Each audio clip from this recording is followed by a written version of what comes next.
Leader Imran Khan صاحب کو jail میں رکھا ہوا ہے غیر قانونی طریقے سے، غیر آئینی طریقے سے۔ ایک خوف ہے ان سب کو، کیونکہ مقابلہ کر نہیں سکتے۔ موت کی تھریٹ دی گئی کہ ڈکیتی یہ کریں گے، کیونکہ چور ڈکیت کا کام ہی یہی ہوتا ہے۔ چیف الیکشن کمشنر صاحب نے آپ نے بڑی ایک اسٹیٹمنٹ دی ہے۔ جو الفاظ آپ کہہ رہے ہیں ہمیں پتہ ہے کہ یہ الفاظ زبان آپ کی ہے، الفاظ آپ کے نہیں۔ ضمیر بھی کوئی چیز ہوتی ہے جس کو آپ فری اینڈ فیئر الیکشنز کہتے ہیں۔ یہ آپ کا ہم نتیجہ نہیں مانتے۔ میرے گلگت بلتستان کے غیور پاکستانیوں، السلام علیکم۔ سب سے پہلے تو جی میں آپ ساری قوم کا بہت شکریہ ادا کرنا چاہتا ہوں آن بہاف آف خان صاحب اور پوری پارٹی کی لیڈرشپ کی طرف سے، پاکستانیوں کی طرف سے، کہ جس طریقے سے آپ نے 7 تاریخ کو نکل کے ووٹ دیا اور آپ نے ثابت کیا 2024 کی طرح کہ آپ خان صاحب کے ساتھ کھڑے ہیں اور اس ملک کے مستقبل کے لیے، اپنے بچوں کی مستقبل کے لیے کھڑے ہیں۔ تو ایک تو میں آپ کو بہت شکریہ ادا کرتا ہوں۔ اس کے علاوہ میں پاکستان تحریک انصاف کے ورکرز، جتنے بھی ہمارے بھائی ہیں، بچے ہیں ہمارے، آپ سب کا بہت شکریہ اور آپ سب کو مبارکباد کہ جس طریقے سے آپ نے غیرت کا مظاہرہ کیا، باوجود اس کے کہ آپ کے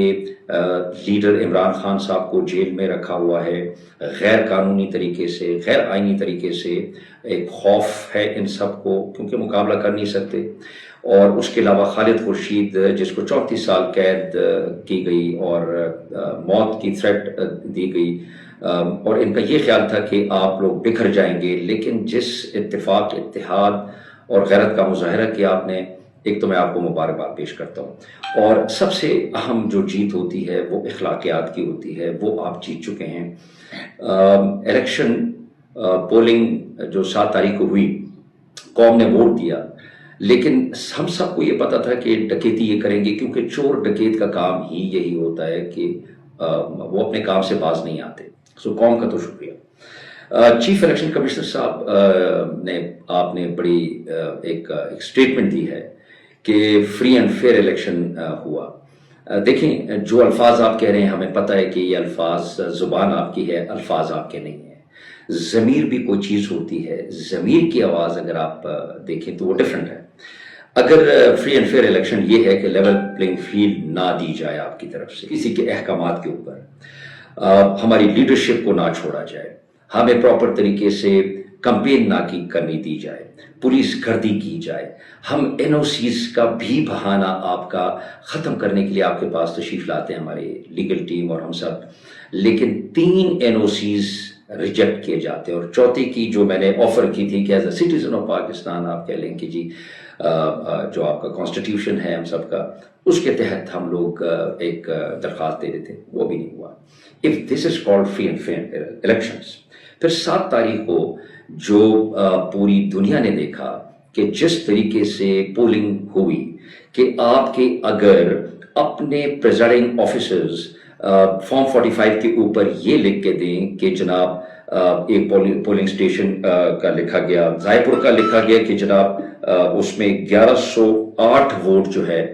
وہ اس وقت ابھی تک اس کا رزلٹ نہیں آیا، لیکن جب ہماری پوری ٹیم کل ہم لوگ گئے DRO کے پاس اور ہم نے 2 پٹیشنز دائر کی، اور اس میں ہم نے پولنگ اسٹیشنز کا بھی ذکر بھی کیا۔ اب اس پولنگ اسٹیشن کا بھی ذکر ہے کہ ابھی تک یہ رزلٹ نہیں آیا، لیکن فارم 47 آپ نے جاری کر دیے۔ جی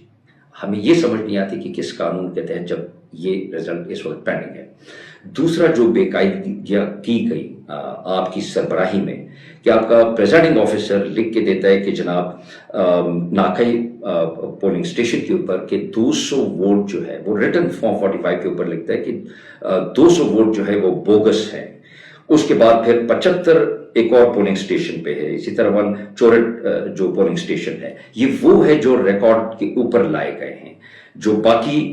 پول کیے گئے، جو بڑا زبردست آپ لوگوں نے مینج کیا کہ 2-2 4-4 6-6 ووٹ ایک بندے نے بوتھ کے اندر ڈالا، تو if this is free and fair elections تو یہ تو کوئی ماننے والی بات نہیں ہوگی۔ اس کے علاوہ منی مرگ میں گیا 7 تاریخ کو، ایک پولنگ اسٹیشن ہے ناگئی جس کے اندر مار کٹائی ہوئی، پولیس جو پنجاب پولیس آپ نے کھڑی کی تھی، they were facilitating the other parties، اور ہمارے بچوں کو مارا گیا، سر پھوڑے گئے، اور پریزائڈنگ آفیسر جو ہے اس نے پاکستان تحریک انصاف کے ہمارے جو پولنگ ایجنٹ ہے کالر سے پکڑ کے ان کو باہر نکلوایا۔ فری اینڈ فیئر الیکشنز ہیں۔ If this is free and fair elections تو ہمیں سمجھ آتی ہے کہ آپ کی زبان جو ہے وہ ہے، لیکن الفاظ کسی اور کے ہیں جو کہ آپ کہہ رہے ہیں۔ اس کے بعد پھر ہمارے پولنگ ایجنٹس کو زد و کوب کیا گیا، ان کو نکالا گیا باقی پولنگ سٹیشنز استور میں بھی۔ یہاں پہ کل جب ہمارے پاس ڈی آر او نے ہمارے ساتھ میٹنگ کی اور ہمیں پرومس کیا کہ 5 دن ان کے پاس قانونی طور پہ ہے کہ ہماری یہ پٹیشنز اور ہماری یہ جو ریزرویشنز ہیں جو آن دا ریکارڈ تھے قانونی طور پہ، انہوں نے پرومس کیا کہ وہ آپ کو بھیجے جائیں گے۔ لیکن کل آپ نے فارم 47 1008 ایک پولنگ سٹیشن ہے جس میں ہو سکتا ہے ہمارے 1000 ووٹ ہوں، لیکن آپ نے 452 ووٹ کی جو ایک بوگس رزلٹ ہے وہ آپ نے فارم 47 جاری کیا۔ اس کے علاوہ کوشش آپ لوگوں نے کی، دیکھیں ایک جو بہت بڑا ایک ہمیں ثبوت آیا کہ ایک پاکستان مسلم لیگ کے کینڈیڈیٹ صاحب جو ہیں جن کا نیشنل میڈیا کے اوپر ذکر ہوا کہ جنہوں نے کہا کہ جی ادارہ جو ہے فوج بحیثیت ادارہ ہمیں لے کے آ رہی ہے یا لے کے آئی ہے، جو بھی سٹیٹمنٹ اس نے دیا،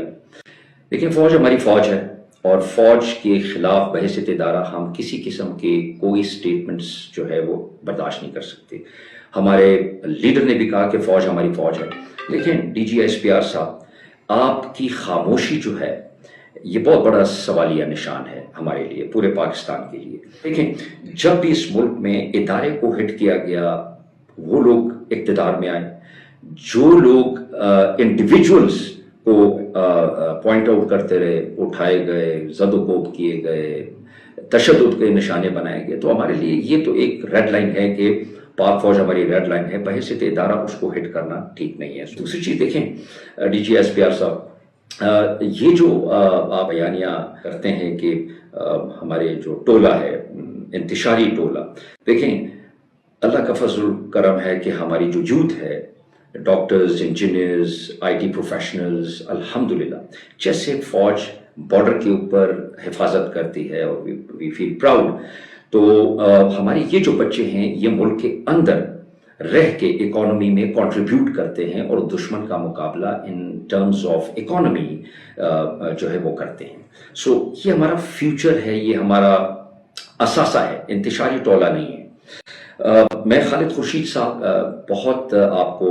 مبارکباد بھی پیش کرتا ہوں اور اپریشیٹ بھی کرتا ہوں کہ آپ نے اتنے دور سے بڑے اچھے طریقے سے مینیج کرنے کی کوشش کی،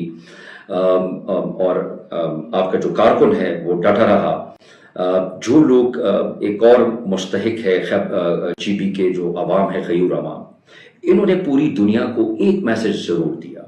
کہ جو لوٹے تھے، جنہوں نے قوم کے ساتھ بے وفائی کی، خان کے ساتھ بے وفائی کی، ایک سخت وقت میں جس وقت خان صاحب اور خالد خورشید نہیں تھے، میدان چھوڑ کے چلے گئے، چاہے لالچ، خوف، بزدلی،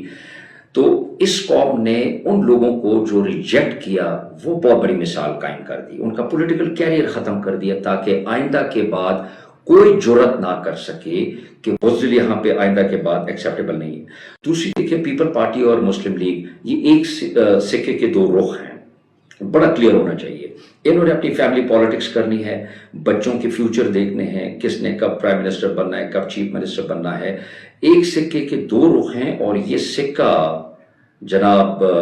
ایک صاحب کے پاس ہے اور پورا پاکستان جانتا ہے، اور یہ اس سکے کے ساتھ کھیل رہے ہوتے ہیں۔ اب یہ نہیں پتا کہ پیپل پارٹی نے کون سی ڈیل کی ہے،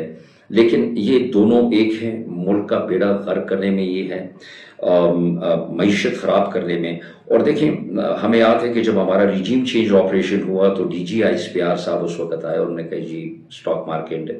اوپر جا رہی ہے، اکانومی بہتر ہو رہی ہے۔ تو جناب دیکھیں D G I S P R بڑا رسپانسبل ہوتا ہے، ٹھیک ہے جی، ان کے سٹیٹمنٹس جو ہیں وہ پولیٹیکل سٹیٹمنٹس نہیں ہونے چاہیے کہ وہ جسٹیفائی کر سکیں کہ ریجیم چینج آپریشن کیوں ہوا۔ پوری دنیا کو پتہ ہے ریجیم چینج آپریشن امریکہ کے کہنے پہ ہوا، خان صاحب کی ایک الیکٹڈ گورنمنٹ جو اس ملک کی تھی اس کو ہٹایا گیا، وہ پھر سائفر کے اس میں بالکل کلیئر آ گیا کہ جی سائفر جو خان صاحب کہہ رہے تھے، اور الحمدللہ ایک ایک بات خان صاحب کی سچ ثابت ہو رہی ہے۔ ہماری جو ڈیوٹی تھی کہ پوری پارٹی کو مینج کرنا، کوآرڈینیٹ کرنا، میں شکریہ ادا کرتا ہوں سیکرٹری جنرل جو ہمارے بشیر احمد صاحب ہیں، ہمارے جو پریزیڈنٹ بلتستان کے ہیں یوسف نمبردار صاحب، یہاں پہ ہمارے کریم شیر صاحب ہیں، پھر ہمارے جو میڈیا کے کو کوآرڈینیٹ کرتے ہیں بہت زبردست طریقے سے انہوں نے کیا، ہمیشہ کیا، آفاق ویری ویل ڈن۔ اس کے علاوہ ہماری جو انفارمیشن ٹیم تھی جس کی رسپانسبلٹی تھی علی تاج اور قمر کی، انہوں نے بڑی کوآپریشن کی۔ باقی ہمارے جو ونگز تھے انہوں نے بڑا زبردست کام کیا، اور جو میں نے حوصلے دیکھے ان کے، کہ انہوں نے کہا کہ جناب 7 تاریخ کو تو صرف ہم لوگ ان کو بتانا چاہ رہے تھے کہ قوم عمران خان کے ساتھ کھڑی اور ہم ڈٹے ہوئے ہیں، حالانکہ ہمارے ورکرز کھڑے تھے جن کے پاس کوئی کرپشن کا پیسہ نہیں تھا، لوگ خود ووٹ کے لیے نکلے، موبلائز کرنا بڑا مشکل تھا بیکاز فائنینشلی پرابلمس تھے۔ یہ جو لوگ ہمیں کہتے ہیں کہ جی، جن کو ہم نے کہا تھا کہ مرد کے بچے ہو تو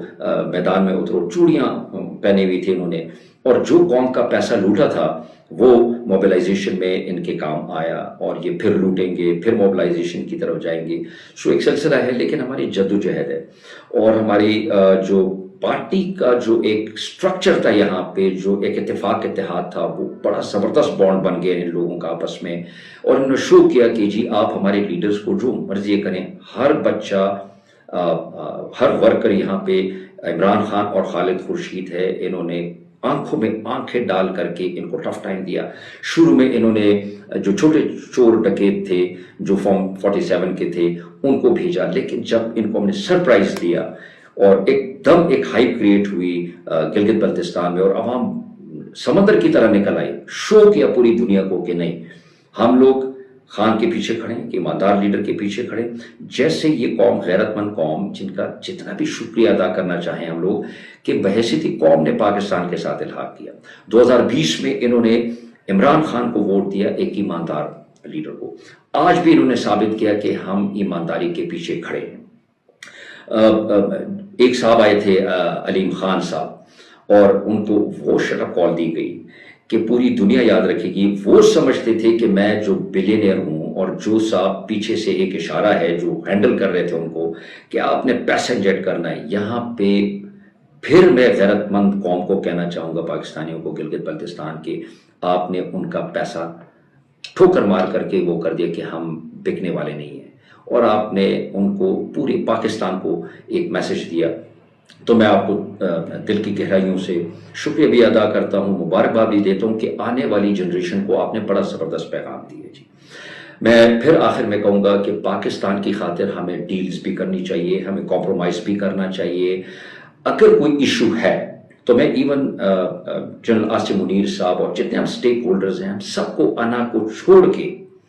ہمیں بیٹھنا چاہیے کہ پاکستان کی بینیفٹ کی جو مستقبل ہے اس کے لیے بہتر کیا ہے۔ ہم سب انسان ہیں، ہم غلطیاں کر سکتے ہیں، اور اللہ تعالیٰ کی صفت ہے کہ اس سے غلطی نہیں ہو سکتی۔ سو اگر ہم لوگ محب وطن پاکستانی ہیں، اگر ہم سمجھتے ہیں کہ ہم نے پاکستان کو آگے لے کے چلنا ہے، تو آپ سب ہم سب کو بیٹھنا پڑے گا، اپنی غلطیوں سے سیکھنا پڑے گا، اور ہم ایک طے کر لیتے ہیں، ایک روڈ میپ بنا لیتے ہیں کہ آئندہ کے بعد لوٹ مارنی ہوگی۔ قرآن کے اوپر ہم ہاتھ رکھ لیتے ہیں کہ جناب آئندہ کے بعد جو کچھ ہم سے غلطیاں ہوئی، ایک روڈ میپ بنانا چاہیے کہ پاکستان کو آگے ہم نے کیسے لے کے چلنا ہے، سارے اداروں نے کیسے کوآپریٹ کرنا ہے۔ جوڈیشری ہے، سب سے امپورٹنٹ چیز ہے، جوڈیشری کو ختم کیا گیا۔ اور میں ہمیشہ کہتا ہوں کہ پالیٹکس بھی اچھی چیز ہے، فوج بھی اچھی ہے،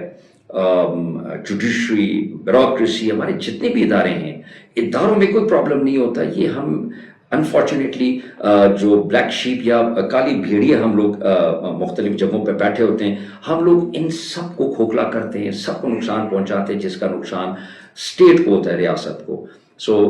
میں پھر وہی ریکویسٹ کروں گا سب کو کہ آئیں مل بیٹھ کے پاکستان کی خاطر بیٹھتے ہیں، آنا چھوڑ دیں، اپنی غیرت کو ایز 25 کروڑ بیچارے غریب لوگ جو ہیں ان کے لیے ہم لوگ بیٹھ جاتے ہیں، اور اس میں کوئی بری بات نہیں ہے کہ ڈیل کریں، کمپرومائز کریں، but the point should be Pakistan. آپ کے چیف الیکشن کمشنر صاحب، جس کو آپ فری اینڈ فیئر الیکشنز کہتے ہیں، یہ آپ کا ہم نتیجہ نہیں مانتے. آپ نے جس کو بیوقوف بنانا ہے وہ بیوقوف بنائیں. انشاءاللہ پاکستان جو ہے وہ ایک باشعور قوم ہے، ہم پڑھے لکھے لوگ ہیں، ہمیں سب کچھ پتہ ہے کہ ہو کیا رہا ہے. ہم انشاءاللہ تعالی میدان چھوڑ کے جانے والے نہیں ہیں. ہم جب تک ہے انشاءاللہ پاکستان کی بقا کی جنگ لڑتے رہیں گے. پاکستان زندہ باد.